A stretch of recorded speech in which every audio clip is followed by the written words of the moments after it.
আসসালামু আলাইকুম প্রিয় বন্ধুরা, আমি এই মুহূর্তে রয়েছি সরবরিয়া মাধ্যমিক বিদ্যালয়ের সামনে। তো আসলে প্রাচীন যতগুলি স্কুল কলেজ রয়েছে সেগুলিতে একটা অন্য ধরনের ফিল পাওয়া যায়। খেলার মাঠ, প্রশস্ত স্পেস এবং বিল্ডিং যে একাডেমিক যে ভবন রয়েছে তারও একটা আলাদা নৈপুণ্য আছে। বর্তমান সময়ে যে স্কুলগুলি হচ্ছে শুধুমাত্র একাডেমিক ভবন, বাইরে খেলার মাঠ বা আদার কোনো স্পেস নাই।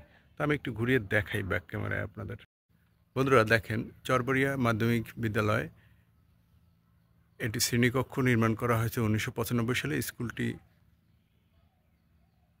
স্থাপিত হয়েছিল ১৯৬৫ সালে।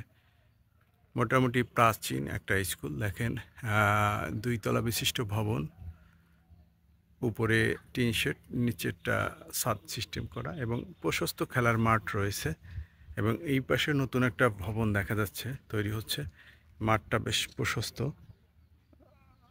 আর ওই মাঠের অপর প্রান্তে দেখেন, যেটা মানে প্রাথমিক বিদ্যালয়, যেটা সরকারি প্রাথমিক বিদ্যালয় রয়েছে, চরবাড়িয়া সরকারি প্রাথমিক বিদ্যালয়।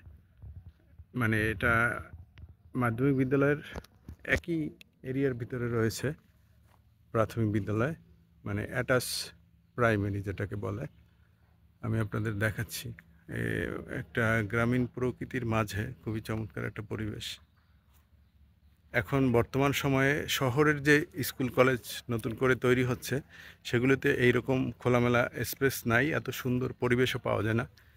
শুধুমাত্র ভবনে ঘেরা তাদের, মানে আবাসিক যে বাসাবাড়ির যে ভবনগুলি ওই রকমেরই তৈরি করা হয়েছে ভবনগুলি। তাদের আলাদা কোনো স্পেস নাই, খেলাধুলার জন্য কোনো জায়গা নাই। বাচ্চাদের যে একটা মানসিক বিকাশের জন্য, খেলাধুলার জন্য যে একটা স্পেস দরকার, আউটডোর গেম যেটাকে বলে, বিভিন্ন আউটডোর গেমের জন্য যে আলাদা স্পেস থাকা দরকার, সেটা শহরের স্কুলগুলিতে নাই।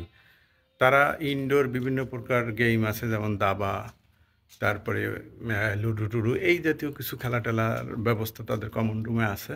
বাট এই যে প্রাচীন যে স্কুলগুলি রয়েছে শহরে বলেন বা একটু গ্রাম অঞ্চলে মফস্বলে, এরকম যে খোলা মাঠ, প্রচুর এরিয়া নিয়ে তৈরি করা হয়েছে।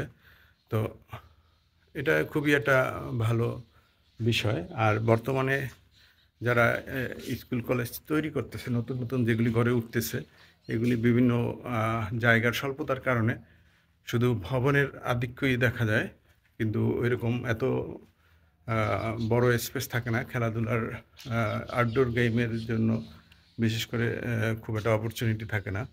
সেই দিক থেকে এই স্কুলটা খুবই অসাধারণ এবং এই গ্রামীণ জনপথের খুবই পরিচিত এবং নামি-দামি স্কুল বলা চলে। চরবাড়িয়া মাধ্যমিক বিদ্যালয়, এটার রেজাল্টও মোটামুটি তুলনামূলক ভালো হয়ে থাকে। মফস্বলের স্কুল অনুযায়ী এটা খুবই ভালো রেজাল্ট করে প্রতি বছর।